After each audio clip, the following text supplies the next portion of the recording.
देखो बच्चों, इस टाइप के क्वेश्चन का एक स्टैंडर्ड फार्मूला भी कई बच्चे लर्न करते हैं, हालांकि वो मैं यहाँ बता दूंगा आपको, बट मैं सजेस्ट नहीं करता हूँ कि आप ऐसे फार्मूले याद करो, क्योंकि ये फटाफट सॉल्व हो जाता है वैसे भी। यहाँ पे दो इंक्लाइन प्लेन है और दोनों का एंगल ऑफ इंक्लिनेशन सेम है, एक स्मूथ है और दूसरा रफ है, और दोनों में एक बॉडी स्लाइड हो रही है।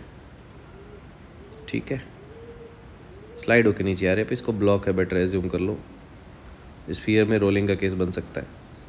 अब ये बॉडी नीचे स्लाइड होके आ रही है और उसने लिखा है रफ के केस में जो टाइम है that is 2 times time that in case of smooth.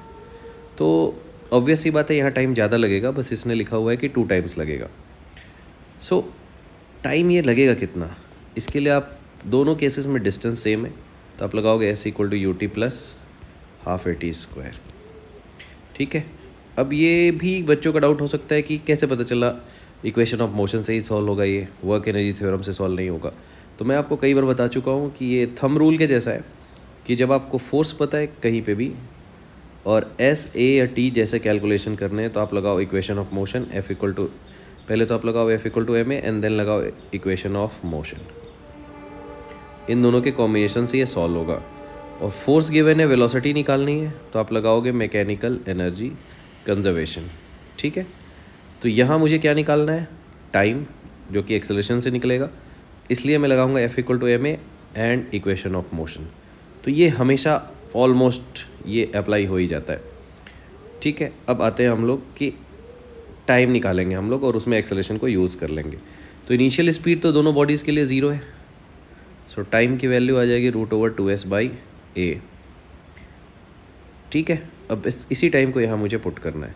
तो रफ़ के केस में टाइम की वैल्यू होगी 2s अपॉन, रफ़ केस का एक्सेलरेशन होता है g sin theta minus mu G cos theta. ठीक है, और जिनको ये नहीं आता है तो ये down the incline plane equation लिख सकते हैं कि mg sin थीटा पुल कर रहा है minus friction equal to ma। ठीक है, mg sin theta minus friction equal to ma लिखोगे तो ये एक्सेलरेशन मिल जाता है आपको, बहुत सिंपल सा। और यहाँ स्मूथ का अगर मैं टाइम रखूँ यहाँ 2 मल्टीप्लाई करके, तो यह आएगा 2s upon only g sin theta, क्योंकि वहाँ फ्रिक्शन है नहीं।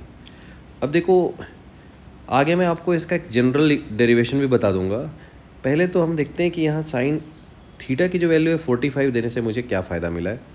फ़ायदा ये मिला है कि पहले तो ये √/2s कैंसिल हो जाएगा हर जगह से, ग्रेविटी की वैल्यू अंडर रूट में है तो ये जगह से हर जगह से कैंसिल हो जाएगी।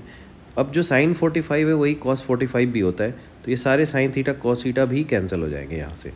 तो बचेगा क्या सिर्फ मेरे लिए, ठीक है, यहाँ पे बचा है 1/√1 माइनस म्यू, और इधर बचा है 2/, ओनली 2, सारी चीज़ें कैंसिल हो गई तो 2/1।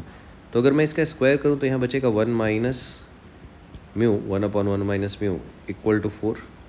सो 1 माइनस म्यू इज़ 1/4,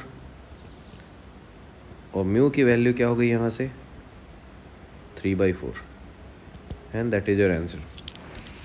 नाउ अगर किसी बच्चे को इसका एक जनरल फार्मूला चाहिए जो बार बार अप्लाई हो जाए इस टाइप के सारे केसेस में, तो वो भी मैं आपको यहाँ से निकाल के बता देता हूँ। ये सॉल्यूशन तो वैसे आपका आंसर आ गया है, ठीक है, 0.75 इज़ योर आंसर।